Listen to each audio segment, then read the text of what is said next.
ফজরের সালাত জামাতের সাথে আদায় করা। ফজরের সালাত কি জামাতের সাথে আদায় করা।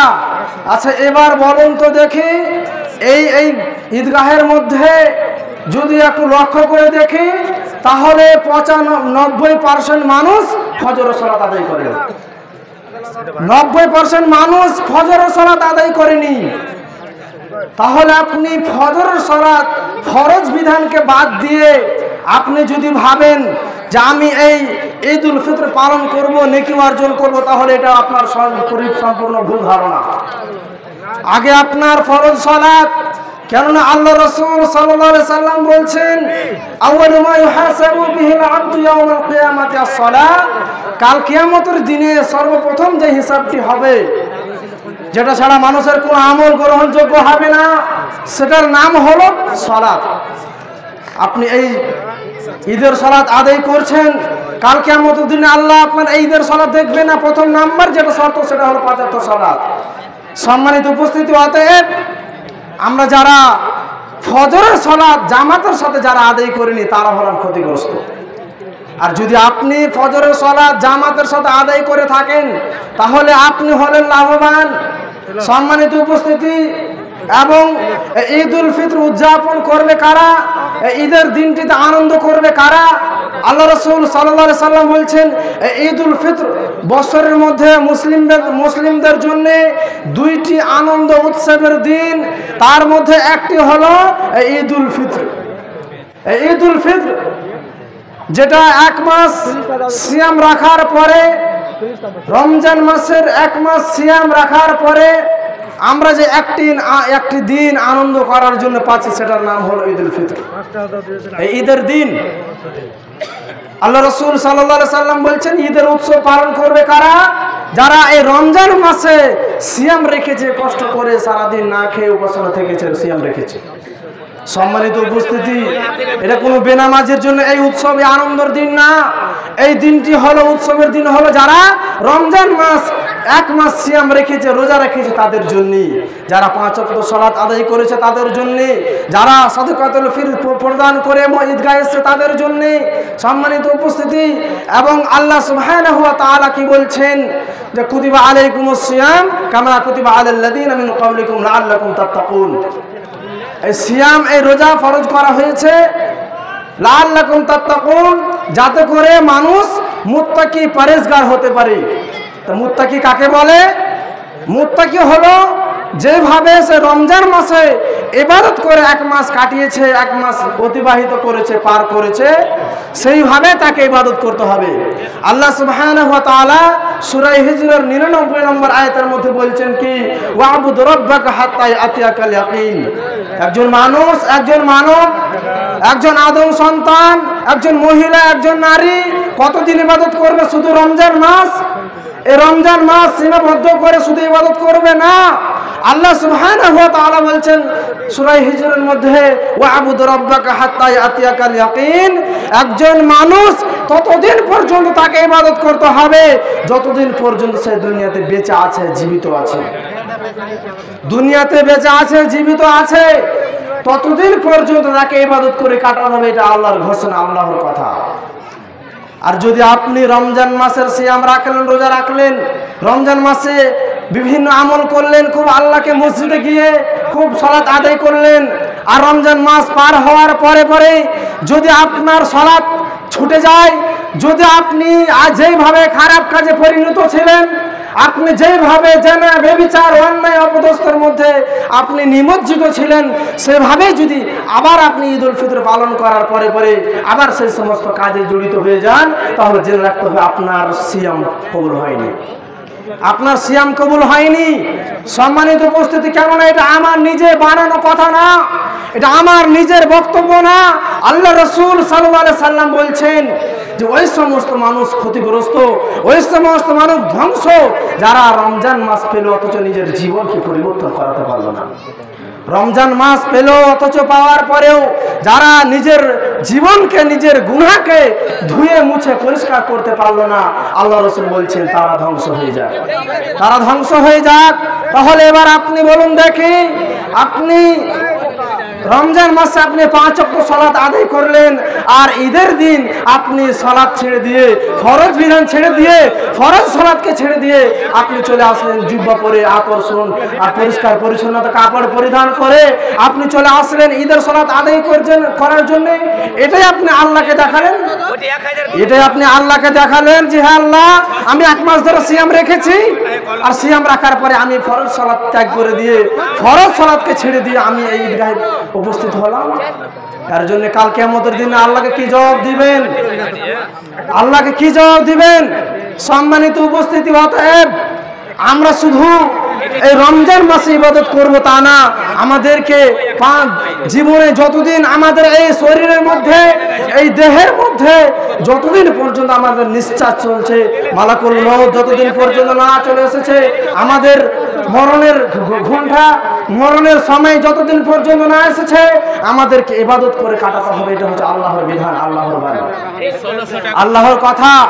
সম্মানিত উপস্থিতি, এবং কিছু মহিলাও রয়েছে যারা এই রমজান মাসে বিভিন্ন ইবাদত করে তারা নিজেকে আল্লাহওয়ালা দাবি করছে, নিজেকে পরিষ্কার দাবি করছে। কিন্তু দেখেন দুঃখের বিষয়, কিছু এত নিকৃষ্ট মহিলা রয়েছে, কিছু এমনও বেহায়া মহিলা রয়েছে যারা এই ঈদের সালাত আদায় করতে এসেছে, মানে ভালো পোশাক পরে, বোরখা পরে তারা ঈদের সালাত আদায় করতে এসেছে, এবং ঈদের সালাত আদায় করতে আসার পরে তারা বাড়িতে গিয়ে দেখেন ওই সমস্ত নির্লজ্জ বেহায়া মহিলা, তারা বাড়িতে গিয়ে তারা নিজের এই বোরখা পোশাককে খুলে দিয়ে তারা নগ্ন উলঙ্গ হয়ে তারা দেখেন রাস্তাঘাটে ঘোরাফেরা করছে, তারা রাস্তাঘাটে ঘোরাফেরা করছে। সম্মানিত উপস্থিতি, ওই সমস্ত, এই জন্য আল্লাহ রাসূল বলেছেন এমন এক যুগ আসবে, এমন এক সময় আসবে যে মহিলারা পরিমাণে পর্দা করার সত্ত্বেও, পর্দা করার পরেও তারা নগ্ন উলঙ্গ হয়ে থাকবে, তারা নগ্ন উলঙ্গ হয়ে থাকবে। সম্মানিত উপস্থিতি, তো আমরা শুধু এই রমজান মাসে ইবাদত করে কাটাবো তা না, আমাদের যতদিন আমাদের হায়াত আছে, আমাদের জীবন আছে, যতদিন আমাদের শরীরের মধ্যে নিঃশ্বাস আছে, ততদিন পর্যন্ত আমাদেরকে ইবাদত করে কাটাতে হবে। কেননা এটাই হচ্ছে ইবাদতের জায়গা। মৃত্যুর সময় চলে আসলে, মালাকুল মউত চলে আসলে আর কোনো ইবাদত করার সুযোগ থাকবে না। সম্মানিত উপস্থিতি, আমরা ইবাদত করে কাটাবো সারা জীবন। এবং ওই সমস্ত যুবক ভাইদেরকে বলতে চাই, ওই সমস্ত যুবক ভাইদেরকে বলতে চাই আমি, যারা এই ঈদের দিন আনন্দ করে বিভিন্ন রকম ভাবে তারা গাড়ি নিয়ে ঘুরতে বের হয়, আর বলে সফর করতে যায়, ঘুরতে যায়, আমি ওই সমস্ত ব্যক্তিদেরকে বলতে চাই যে আপনি এই ঈদের দিন আনন্দ করতে গিয়ে, ঈদের দিনটি উৎসব পালন করতে গিয়ে আপনি ঈদের সালাত আদায় করে আপনি বাড়িতে গেলেন, বাড়িতে গিয়ে আপনি বাইক নিয়ে, গাড়ি নিয়ে আপনি বের হলেন, বের হওয়ার পরে আপনি ঘুরতে গেলেন, যান, এটা ইসলামের শরীয়তে বাধা নিষেধ নেই। কেননা আল্লাহ সুবহানাহু ওয়া তাআলা বলেছেন কুল সিরু ফিল আরদ, তোমরা পৃথিবী ভ্রমণ করো, পৃথিবী ঘুরো, দেখো, পৃথিবীর মধ্যে যেগুলো আমার সৌন্দর্য রয়েছে সেগুলো তোমরা দেখো, ঘুরো, এটা আল্লাহ সুবহানাহু ওয়া তাআলা বলছেন।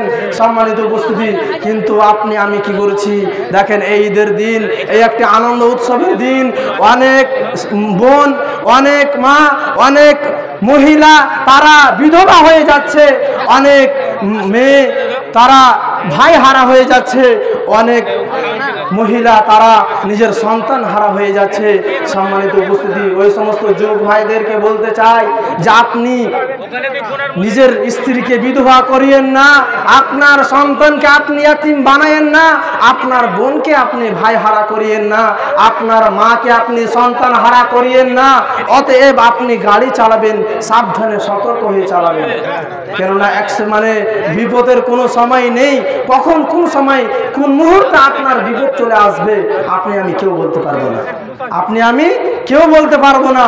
অতএব আমাদেরকে সতর্কবান হতে হবে, এবং আমরা ঘুরতে যাচ্ছি সেখানে আমাদেরকে সতর্কবান হতে হবে। কেননা যে আমরা কোথাও গিয়েও যেন কোনো পাপের সাথে জড়িত না হয়, আমরা কোনো খারাপ কাজের সাথেও যেন জড়িত না হয়।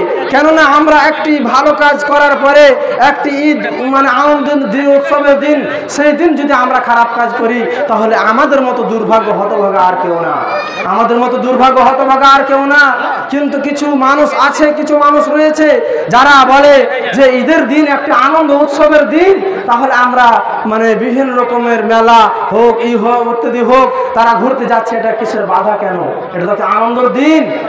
কিন্তু আনন্দটা কিভাবে পালন করবেন সেটা তো আপনাকে জানতে হবে। ঈদের দিন, উৎসবের দিন, আনন্দের দিন, সেটা ভেবে আপনি বলবেন যে আমি একজন মেয়েকে নিয়ে, আমি একজন গায়ের মাহরাম যার সাথে বিবাহ হয়নি একজন মেয়েকে নিয়ে আমি কোথাও ঘুরতে যাব, সেটা আপনার জন্য জায়েজ না।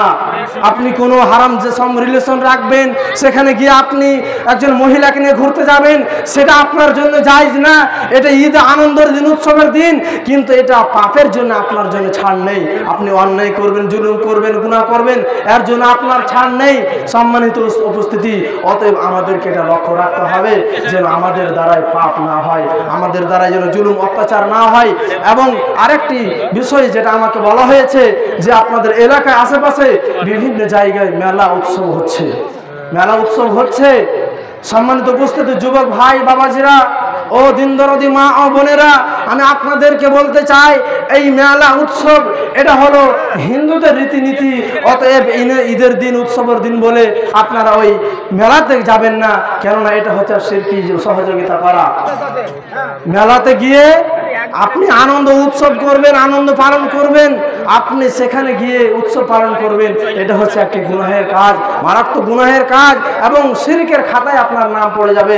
যদি আপনি এই মেলা গিয়ে আপনার সন্তানদেরকে নিয়ে আপনি নিজে যদি এই মেলা উৎসব গিয়ে আপনি সেখানে পালন করেন, তাহলে কেননা আল্লাহ সুবহানাহু ওয়া তাআলা বলছেন লাকুম দীনুকুম ওয়ালিয়া দীন, তোমাদের ধর্ম হচ্ছে তোমরা পালন করো, আর হিন্দু, খ্রিস্টান, ইহুদিদের ধর্ম তারা পালন করবে, কেননা সেটা তাদের ধর্ম, তারা যেভাবে ইচ্ছা তারা পালন করবে। তাদের ধর্মে, তাদের উৎসবে, তাদের মেলাতে আমাদের অংশগ্রহণ করা এটা মোটেও জায়েজ না, হারাম, সেখানে অংশগ্রহণ করা যাবে না। সম্মানিত উপস্থিতি, আল্লাহ রাসূল সাল্লাল্লাহু আলাইহি ওয়াসাল্লাম বলছেন মান তাশাব্বাহা বিকওমিন ফাহুয়া মিনহুম, ওই সমস্ত ব্যক্তি তারা যারা আমরা ইসলাম ধর্মকে বাদ দিয়ে যারা অন্য ধর্মকে যারা পালন করবে, মানবে, অন্য ধর্মকে যারা মানবে, আল্লাহ রাসূল বলছেন তারা হলো তাদের অনুসারী। অতএব কাল কিয়ামতের দিনে তাদেরকে দাঁড় করা হবে ফেরাউনের সাথে, যারা তাদের ধর্ম অবলম্বন করবে, পালন করবে। অতএব এটা আমার বিরত অনুরোধ যে কোনো ভাই, কোনো যুবক, কোনো মহিলা, কোনো মা, কোনো বোন ওই সমস্ত মেলাতে যাবেন না, কেননা এটা হিন্দু, খ্রিস্টান, ইহুদিদের ধর্ম। অবশ্যই এই সমস্ত পাপ থেকে আপনারা বিরত থাকবেন, এবং আমরা সারা জীবন যেন আল্লাহকে সন্তুষ্ট করে, আল্লাহর ইবাদত করে যেন কাটাতে পারি। আল্লাহ যেন আমাদেরকে প্রত্যেককে মানে পাপ মুক্ত জীবন গড়ার এবং কোরআন এবং সহিহ হাদিস অনুযায়ী চলার জন্য তৌফিক দান করেন। আল্লাহুম্মা আমিন।